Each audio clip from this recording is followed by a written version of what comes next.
नमस्कार दोस्तों, मैं doctor S L Samuta RNU education hub में आप सभी का हार्दिक अभिनंदन करता हूं। इस नीट डिवीजन में अपना जो टेस्ट सीरीज का है वो ऑलरेडी शुभारंभ श्रीगणेश हो चुका है, जो 21 से 25 जनवरी तक आपको फ्री ऑफ कॉस्ट अवेलेबल है। प्ले स्टोर पर जाकर के हमारी आरएनयू एजुकेशन की ऐप डाउनलोड कीजिए। वहां पर आपको ये नीट डिवीजन में जाने के बाद जो फ्री टेस्ट है वहां पर अवेलेबल है। आप दीजिए, अपने आप को एनालिसिस कीजिए और अपने आपका आकलन कीजिए कि आपको और कितना पढ़ना है।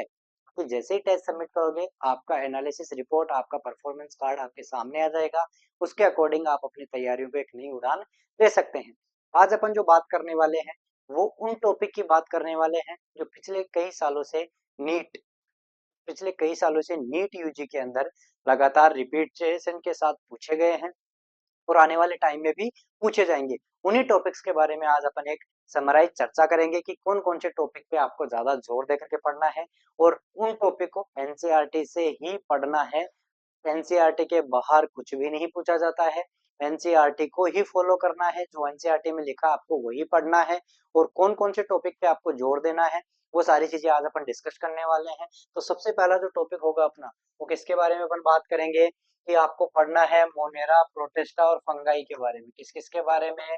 मोनेरा, प्रोटिस्टा एंड फंजाई, इसके बारे में आपको पढ़ना है। चाहे तो वो एग्जाम्पल पूछ ले, चाहे तो इनसे ये इनका डिवीजन, इनका जो रिप्रोडक्शन का मेथड होता है वो पूछ ले, या इनसे होने वाले डिजीज आपसे, जैसे फंगस से होने वाले डिजीज के बारे में आपसे पूछ सकता है, या इनसे होने वाले जो रिलेशनशिप होते हैं, म्यूचुअल रिलेशनशिप जो होता है फंगस का, उसके बारे में आपसे पूछ सकते हैं।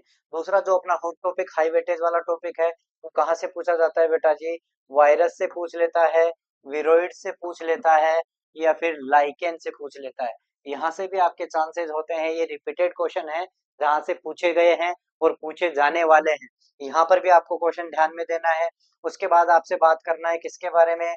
आपको देखना है एनिमल किंगडम के बारे में। किसके बारे में? Animal kingdom. Animal kingdom coded, non coded, examples, animal kingdom examples. और दूसरा जो हॉट टॉपिक होता है वो कौन सा? इसी से इसका बायोलॉजिकल क्लासिफिकेशन, इसका बायोलॉजिकल बेसिस ऑफ क्लासिफिकेशन की कैसे इनको क्लासिफाइड किया गया है, कौन से जो अपने कैटेगरी के क्या क्या सिम्टम्स हैं, किस तरह के वो डिवीजन करते हैं, किस तरह से वो रिप्रोडक्शन करते हैं, ये सारे अपने आप को पढ़ना है। उनके एग्जांपल्स या तो ये टेबल फॉर्म में पूछ लेगा या फिर इनके एग्जांपल पूछ लेगा। उसके बाद आपको पढ़ना है उसके बाद आपको पढ़ना है एल्गी। उसके बाद आपको क्या, हाई वेटेज टॉपिक के अंदर एल्गी एंड पिगमेंट्स, इनसे रिलेटेड जो पिगमेंट्स होते हैं उनके बारे में आपको पढ़ना है। एल्गी और पिगमेंट्स के बारे में पढ़ना है। उसके बाद आपको पढ़ना है morphology, plant morphology. Plant morphology के ज्यादातर ज्यादातर क्या पूछे जाते हैं बेटा जी? एग्जाम्पल्स। क्या पूछे जाते हैं? प्लांट मॉर्फोलॉजी के एग्जाम्पल्स आपसे पूछे जाते हैं। और अभी एक न्यूली एडेड टॉपिक आपको पढ़ना है, वो क्या पढ़ना है? फ्रॉग। वो क्या पढ़ना है? फ्रॉग। नई एनसीईआरटी, न्यू एनसीईआरटी के अंदर फ्रॉग टॉपिक ऐड हो गया है। इस बार मान के चलो कि फ्रॉग से मिनिमम 2 क्वेश्चन आपसे पूछे जाने की प्रोबेबिलिटी बन रही है, तो फ्रॉग को छोड़ना नहीं है। कॉकरोच भी सिलेबस में है, भले ही वो एनसीईआरटी के पॉइंट ऑफ व्यू से हटा दिया गया हो। नई एनसीईआरटी के अंदर कॉकरोच को हटा दिया है, लेकिन नीट के एनटीए के सिलेबस में कॉकरोच है, तो कॉकरोच को भी पढ़ना है, फ्रॉग को पढ़ना है। उसके साथ साथ आपको क्या पढ़ना है? Eukaryotic cell. क्या पढ़ना है? Eukaryotic cell. Eukaryotic cell and chromosomes. Eukaryotic cell and chromosomes, ये आपको पढ़ना ही पढ़ना है। उसके साथ आपको पढ़ना है रिकॉम्बिनेंट डीएनए टेक्नोलॉजी। क्या पढ़ना है? रिकॉम्बिनेंट डीएनए टेक्नोलॉजी, कैसे अपन रिकॉम्बिनेंट डीएनए बनाते हैं, कैसे अपन दूसरे ऑर्गेनिज्म का यूज करते हैं और दूसरे ऑर्गेनिज्म का यूज करके उसका डीएनए निकाल करके दूसरे के अंदर अपन डीएनए इंसर्ट करते हैं। उसके बाद अपन बात करते हैं जीएमओज की। किसकी बात करते हैं? जीएमओ। जीएमओज मतलब genetically genetically modified organism. Genetically modified organism, यहाँ से भी आपका क्वेश्चन रेगुलरली पूछा जाता है, तो ये वाला टॉपिक भी आपको पढ़ना ही पढ़ना है। उसके बाद आपको पढ़ना है अपना सेल साइकिल। क्या पढ़ना है? अपना सेल साइकिल। और सेल साइकिल के अंदर भी आपको स्पेसिफिक टॉपिक क्या देखना है? इंटरफेज। और इंटरफेज इसके साथ क्या देखना है? म्यूसिस फर्स्ट, जहां से क्वेश्चन रिपीटेड पूछे जाते हैं इसकी फेज से। लेप्टोटीन, जाइगोटीन, पेकाइटिन, डिप्लोटीन और लाइकाइनेसिस, इनसे आपको क्वेश्चन लगातार पूछे जाते हैं, इनसे क्वेश्चन आपको लगातार पूछे जाते हैं, रिपीटेड पूछे जाते हैं। ये वाले टॉपिक आपको छोड़ने नहीं है बेटा जी। इसके बाद अगर अपन बात करें, इसके बाद अगर अपन बात करें कि और क्या अपन को हाईलाइटेड करना है टॉपिक को, उसके बाद अगर अपन बात करते हैं तो आपको पता होना चाहिए इसके बारे में, एंजाइम्स के बारे में। किसके बारे में? एंजाइम्स, उनका inhibition, competitive non competitive inhibition के बारे में पता होना चाहिए। उसके बाद आपको पता होना चाहिए एमिनो एसिड्स के बारे में। किसके बारे में पता होना चाहिए? एमिनो एसिड्स के बारे में पता होना चाहिए। इसके बाद अगर अपन बात करें बायोमोलिक्यूल्स, कहाँ पर बायोमोलिक्यूल्स में कहाँ से क्वेश्चन पूछते हैं बेटा जी? Secondary metabolite. कहाँ से पूछते हैं? Secondary metabolite. सीधा एग्जांपल पूछता है तो सेकेंडरी मेटाबोलाइट्स की जो टेबल बनी है एनसीईआरटी के अंदर, वो आपको पढ़ के ही जाना है, वो आपको रटे डालना है, रगड़ डालना है। उसके बाद अगर अपन बात करें C3C4 साइकिल की, C3C4 साइकिल, डार्क और light reaction, dark and light reaction, वहां से आपके क्वेश्चन पूछे जाते हैं। डार्क लाइट रिएक्शन से क्वेश्चन हर बार पूछा जाता है। HMP संट, HMP संट, यहाँ से भी आपको क्वेश्चन पूछा जाता है। HMP फॉस्फेट जो है अपना हेक्सोस मोनोफॉस्फेट पाथवे, यहाँ से भी आपके क्वेश्चन पूछे जाते हैं। उसके बाद अगर अपन बात करें क्रेब साइकिल की, किसकी बात करें अपन? क्रेब साइकिल की। फोटोसिंथेसिस की अगर अपन बात करें तो फोटोसिंथेसिस का, फोटोसिंथेसिस आपसे पूछा जाता है। और प्लांट फिजियोलॉजिकल है, आपको पूछा जाता है प्लांट हॉर्मोन्स। क्या पूछा जाता है बेटा जी? 110% रिपीटेड क्वेश्चन है। Plant hormones, plant growth regulators, PGR जो है वो आपसे पूछे जाते हैं एग्जाम के अंदर, तो ये आपको छोड़ के नहीं जाना है। उसके बाद अगर अपन बात करें किसकी? एनिमल फिजियोलॉजी की। किसकी बात करें? Animal physiology. तो एनिमल फिजियोलॉजी के साथ साथ उससे रिलेटेड जो डिजीज भी हैं, वो डिजीज भी यहाँ पर कवर करके जानी है कि एनिमल फिजियोलॉजी के रिलेटेड कौन कौन सी डिजीज है। इसके साथ साथ आपको जेनेटिक डिसऑर्डर, इसके साथ साथ आपको क्या पढ़ना है बेटा? 100% जेनेटिक डिसऑर्डर से हर बार क्वेश्चन आता है, तो जेनेटिक डिसऑर्डर भी आपको सारे पढ़ने हैं। ठीक है, जेनेटिक डिसऑर्डर कर लिया। उसके बाद आपको क्या करना है? उसके बाद आपको मेंडेलियन, उसके बाद आपको Mendelian disorder, Mendelian disorder, Mendelian law, और जो पेडिग्री है वो पेडिग्री आपको पढ़नी है। वंशावली विश्लेषण जो है वो आपको पढ़ना ही पढ़ना है। पेडिग्री आपको पढ़नी है, वंशावली विश्लेषण, मेंडल के नियम सारी पढ़ने हैं। मेन जो पढ़ते हैं आप, मोनोहाइब्रिड क्रॉस, तो monohybrid and dihybrid, monohybrid and dihybrid cross आपको उसके रिजल्ट पता ही होने चाहिए, उसके रिजल्ट पता होने चाहिए। मोनोहाइब्रिड और डाईहाइब्रिड को उसके रिजल्ट आपको पता होने चाहिए, वो आपसे पूछा जाता है। ठीक है, रिकॉम्बिनेंट डीएनए टेक्नोलॉजी आ गई। उसके बाद आ गया अपना पॉपुलेशन इंटरएक्शन। कहाँ से पूछा जाता है बेटा जी? Population interaction. पॉपुलर इंटरएक्शन के अंदर आपको commensalism, commensalism 0+, amensalism 0-, mutualism ++, competition -, parasitism +-, ये सारी चीजें आपको पता होनी चाहिए, वो यहाँ पर पूछा जाता है। उसके बाद आपसे क्वेश्चन पूछा जाता है बायोडाइवर्सिटी से। कहाँ से पूछा जाएगा? Biodiversity and conservation, biodiversity and conservation, यहाँ से आपको क्वेश्चन पूछा जाता है। बायोडाइवर्सिटी एंड कंजर्वेशन, यहाँ से आपको क्वेश्चन पूछा जाता है। बायोटेक्नोलॉजी के अंदर रिकॉम्बिनेंट डीएनए की अपन ने बात करी, तो वहां से भी आपको क्वेश्चन पूछा जाता है। इसके साथ ही आपका बेटा जी PCR, polymerase chain reaction, PCR polymerase chain reaction आपसे पूछा जाता है। और एक क्वेश्चन 110% पूछा जाता है ह्यूमन हेल्थ एंड डिजीज से। कहाँ से पूछा जाता है? Human health and disease. कोई भी डिजीज आपको वो दे देगा डायरेक्ट, उसके सिम्टम दे देगा, या फिर आपसे डायरेक्टली पूछ लेगा कि ये सिम्टम्स कौन से डिजीज के होते हैं, या फिर ये किसका पॉजिटिव ऑर्गेनिज्म कौन सा होता है।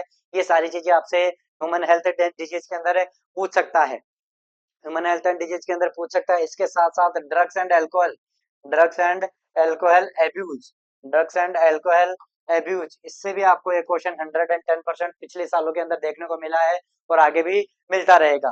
तो ये सारे टॉपिक जो है ये बेटा जी आपके हॉट टॉपिक के अंदर आते हैं, आपको ये पढ़ने ही पढ़ने हैं। ठीक है, इसके साथ साथ और भी टॉपिक हैं जो आपको पढ़ना है, जैसे कि लॉग ऑपेरन के अपने बात कर ली। उसके साथ साथ अपन ने transcription, transcription, translation, transcription, translation और रेप्लिकेशन, बेटा जी ये बहुत इंपॉर्टेंट है, यहाँ से भी आपके डायरेक्ट क्वेश्चन पूछे जाते हैं। तो ये जो टॉपिक अगर आपने कवर कर लिए एनसीईआरटी से भी, तो मान के चलो 80 से 85% आपने कवर कर लिया है। 80 से 85% आपने क्या कर लिया? कवर कर लिया। और आने वाले जो 90 क्वेश्चन है, आने वाले जो 90 क्वेश्चन है बेटा जी, उन 90 क्वेश्चन के अंदर ये सब मान के चलो आपके 80 से लेके 85 के बीच में क्वेश्चन करेक्ट होने की पॉसिबिलिटी 110% आपकी हो जाएगी। तो ये थे आज के आपके हॉट टॉपिक जो आपको बिल्कुल पढ़ना है, छोड़ना नहीं है। रही बात एनसीईआरटी कैसे पढ़े, तो बेटा जी एनसीईआरटी तो ऐसे पढ़ो कि सुबह अगर 11th की एनसीईआरटी लेके बैठो तो रात तक आप 12th की एनसीईआरटी पढ़ के यूं उठो। समझ में आया? एक दिन के अंदर इतनी कैपेसिटी हो जानी चाहिए, एनसीईआरटी इतनी बार पढ़ लेनी चाहिए कि आपको केवल देखते ही पैराग्राफ तक याद आ जाए कि ये वाला जो लाइन है वो इस चैप्टर की इस वाले पैराग्राफ के अंदर तीसरी लाइन है। क्योंकि एनसीईआरटी अगर आपने घोट डाले ना बेटा जी 50% कवरेज हो गया आपका किसका, नीट का पेपर का। क्योंकि 50% सिलेबस कवर करता है अपना बायोलॉजी, बॉटनी प्लस जूलॉजी। अगर ये टॉपिक आपको पढ़ने हैं 310 प्लस नंबर आपके कहीं नहीं गए अगर आपने ये रट डाले घोट डाले तो। ठीक है। अब रही बात कि कैसे अपन पढ़ाई करें, कैसे अपन क्वेश्चन अटेम्प्ट करें, तो बेटा जी हमारी आरएनयू एजुकेशन ऐप जो है उसके ऊपर हम डेली टेस्ट सीरीज चालू कर चुके हैं। 21 से 25 जो मैंने पहले ही बता चुका है वीडियो के स्टार्टिंग में ही, 21 से 25 में हम जो है आपको फ्री ऑफ कॉस्ट टेस्ट देने वाले हैं। उसके बाद आपका सब्सक्रिप्शन लेना पड़ेगा और इस टेस्ट के अंदर जो भी बच्चा 600 या 610 से ऊपर जो भी लाएगा बच्चा, उसको हम फ्री ऑफ कॉस्ट सब्सक्रिप्शन देने वाले हैं। तो बेटा ज्यादा देर नहीं कीजिए, अपने आप को एनालिसिस करने के टेस्ट बेटा प्रैक्टिस करने की बहुत जरूरी है। क्योंकि प्रैक्टिस जो होती है ना बेटा, प्रैक्टिस पहली चीज तो आपकी सिली मिस्टेक जितनी भी होगी, जितनी भी सिली मिस्टेक होती है उन सिली मिस्टेक को दूर करती है। आप जितने ज्यादा टेस्ट अटेम्प्ट करोगे उनका उतना ही फायदा ये होगा कि आपकी जो होने वाली सिली मिस्टेक होती है वो उतनी ही कम हो जाती है। दूसरी चीज, आप रिवीजन ही कर रहे हो एक तरह से। आप अगर क्वेश्चन दे रहे हो तो क्वेश्चन से आप क्या कर रहे हो, रिवीजन ही कर रहे हो। बेटा क्वेश्चन है, क्वेश्चन के 4 ऑप्शन होते हैं, उन 4 ऑप्शन की आपकी कवरिंग हो रही है कि इन 4 ऑप्शन का आंसर जो था वो एक क्यों है और 2 3 4 क्यों नहीं है। अगर ये सही हो गया तो 2 3 4 के बारे में भी आपको पढ़ना पड़ेगा। तो ये एक टाइप का रिवीजन ही है। अगर एक पैराग्राफ के 10 लाइन है और 10 लाइन को पढ़ने के बजाय 10 लाइन से बनने वाले 10 क्वेश्चन ही कर लो। इससे दो फायदे, रिवीजन का रिवीजन हो गया और उसके साथ ही क्या हो गया, क्वेश्चन अटेम्प्ट भी हो गया। उसके साथ साथ ही क्या हो गया, क्वेश्चन अटेम्प्ट भी हो गया। अब क्वेश्चन अटेम्प्ट करने से आपका दूसरा फायदा एक और बता देता हूँ, टाइम मैनेजमेंट। आप जितने ज्यादा टेस्ट प्रैक्टिस करोगे अपने रियल एग्जाम में बैठने से पहले, आपका टाइम मैनेजमेंट में सुधार उतना ही होगा। और ऑनलाइन टेस्ट सीरीज देने से आपका टाइम मैनेजमेंट कैसे सुधरेगा, क्योंकि आपके सामने स्क्रीन पर बिल्कुल टाइमिंग चलती रहेगी। और आप मान के चलो कि अगर पहले टेस्ट के अंदर आपके क्वेश्चन छूट रहे हैं तो दूसरे क्वेश्चन के अंदर आप अपने आप टाइम मैनेज करके चलोगे तो आपका टाइम मैनेजमेंट का भी इस पे बहुत असर पड़ता है अपनी रियल टाइम एग्जाम पे। तो वो भी आपका फायदा हो जाएगा। और बेटा जी अगर आप अपने गांव को छोड़कर बेगानी नगरी में बैठे हो ना पढ़ने के लिए, तो भूल जाओ कि सुख क्या है, चैन क्या है। ठीक है, जब तक आप अपने मनचाही मेडिकल कॉलेज में दाखिला नहीं ले लो तब तक अपने सपनों को साकार करने में लगे रहो, अपनी सफलता की तरफ कदम बढ़ाते रहो। और उस सफलता को आपके कदमों तक लाने के लिए आरएनयू एजुकेशन हब जो है आपका हर कदम हर प्रयास साथ रहेगा, आपका प्रयासरत रहेगा। आपके माता पिता के जो सपने हैं उनको पूरा करने के लिए बेटा आप कटिबद्ध हो, आपको करना ही पड़ेगा वो। और उनको केवल इतना आरएनयू एजुकेशन हब आपके लिए कर सकता है कि एक अच्छी गाइडेंस के साथ आपको अपने सुनहरे भविष्य की तरफ ले जाने की जिम्मेदारी हमारी है। बशर्ते अपने आप के साथ धोखा न करते हुए ईमानदारी के साथ अगर आपने टेस्ट अटेम्प्ट कर लिया आरएनयू एजुकेशन का, आपकी रैंक कोई नहीं छोड़ने वाला, आपकी रैंक कोई नहीं आपसे छुड़ाने वाला।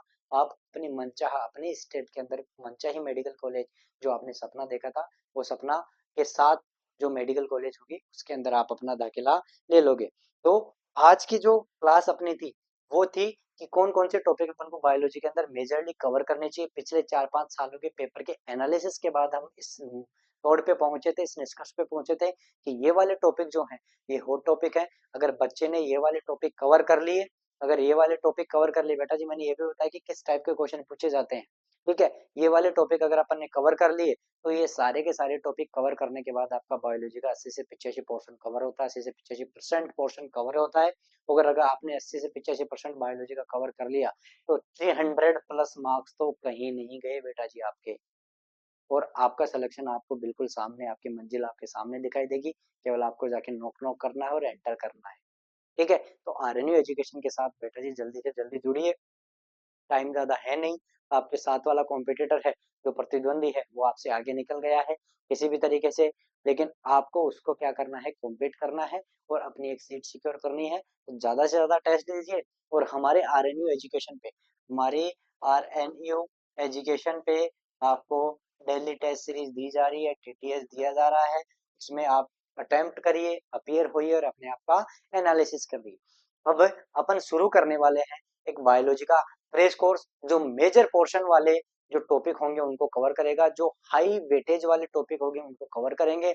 और मान के चलो मेरे साथ अगर आपने एनसीईआरटी कवर कर ली ना, तो एनसीईआरटी को आपको दोबारा देखने की जरूरत नहीं पड़ेगी, सीधे एग्जाम में जाना, क्वेश्चन अटेम्प्ट करना।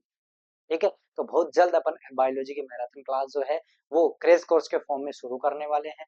तो जो भी बच्चा या बच्ची, भाई बहन जो भी चाहता है कि मेरे को क्रेश कोर्स की जरूरत है स्पेशली बायोलॉजी की, तो आप रजिस्टर्ड कर सकते हैं। दिए गए लिंक पे जाकर के डायरेक्ट आप अपन और चैनल को लाइक शेयर सब्सक्राइब जरूर कर दीजिएगा, ज्यादा से ज्यादा अपने दोस्तों के पास पहुंचाएगा न्यूज को, ताकि सभी लोग इस फ्री लाइव क्रेश कोर्स का आनंद उठा सके और आपके आने वाले डाउट सॉल्यूशन को मैं करके आपको अपनी मंजिल तक पहुंचाने में कारागार साबित हो सकूं। तो जुड़े रहिए आरएनयू एजुकेशन के साथ, आपके सुनहरे भविष्य के लिए। मिलते हैं इसी जोश और जुनून के साथ। पढ़ते रहिए, हंसते रहिए, मुस्कुराते रहिए, रिवीजन करते रहिए, टेस्ट अटेम्प्ट करते रहिए, अपने सपनों को जीते रहिए। तब तक के लिए गुड नाइट, जय श्री श्याम।